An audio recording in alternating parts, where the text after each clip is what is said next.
You're standing in a Cretaceous forest. The air is thick. It's hot. A shadow blots out the sun. You look up. A neck longer than a bus glides past. But that's not the strange part. The strange part is the architecture. Those aren't trees. They're load-bearing columns.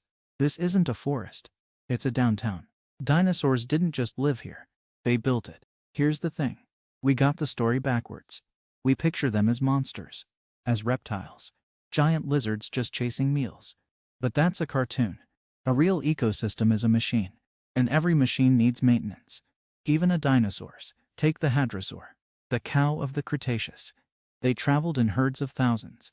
They needed to drink. Constantly. So they'd march to the same river bends. Season after season. Generation after generation. Their collective weight at the water's edge. It wasn't random erosion. It was terraforming. They weren't laying bricks. They were laying foundations. With every step, a ton of animal pressing down, compacting soil, creating pavement. Their tails dragging behind them, natural graders, smoothing paths. After a million years you don't get a mud pit. You get an engineered floodplain, a public square. And that's just the grazing district. Consider the ceratopsians, the rhino tanks. They nested in groups for protection. But a nest is just a hole in the ground, vulnerable. So they started modifying, dragging fallen logs into a perimeter, using their frills and bulk to push boulders. Not for fun, for defense. You get a dozen families doing this for millennia. The logs fossilize. The boulders settle.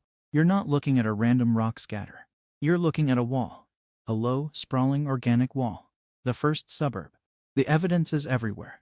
You just weren't looking for it. We call them bone beds, mass graves of a single species. Catastrophic flash flood, we say. But what if it wasn't a flood? What if it was urban planning? A communal living space. A city. That got buried all at once. Look at the layout. The bones aren't scattered. They're sorted. Juveniles in the center. Adults on the perimeter. That's not a tragedy. That's a blueprint. Let me throw something at you. The fourth drive. Biology says you have 3 drives: survive, reproduce, avoid pain. But complex social animals, they get a 4th. The drive to modify your environment. Not for immediate survival. For comfort. For efficiency. For the future. Beavers build dams. Birds build intricate nests. We build skyscrapers.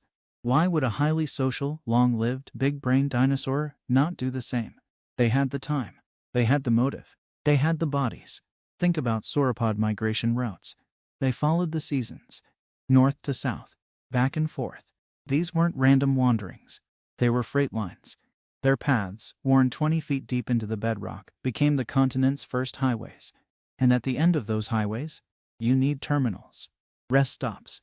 We've found strange, circular depressions in certain rock layers. Perfectly smooth.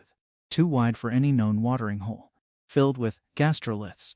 Stones they swallowed to aid digestion. It was the communal pit stop. The truck stop diner. Where you'd cough up last season's stones and pick up a fresh set for the next leg. That's not geology. That's municipal infrastructure. And that's where their success killed them.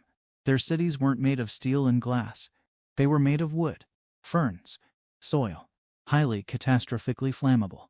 A single lightning strike, not in some remote wilderness, but in the middle of their engineered dry season forage plains, their carefully maintained parklands, it would be an inferno of scale you cannot fathom.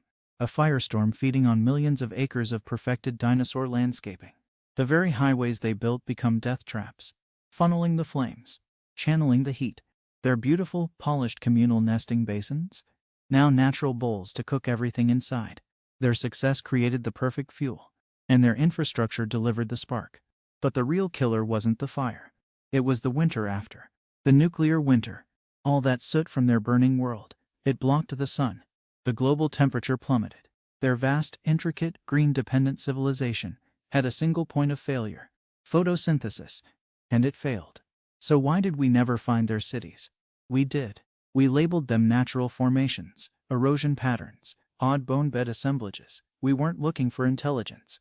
We were looking for bones and tools. We expected chisels, hammers, blueprints. We didn't expect the tool to be a 10-ton body.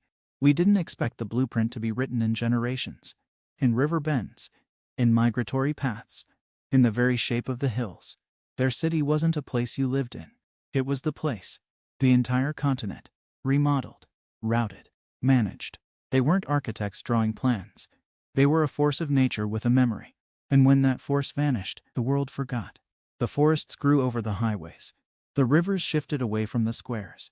All that remained were the bones. And we built our cities right on top of theirs, never knowing. If you enjoyed this, like the video, drop a comment, and subscribe so you don't miss the next one.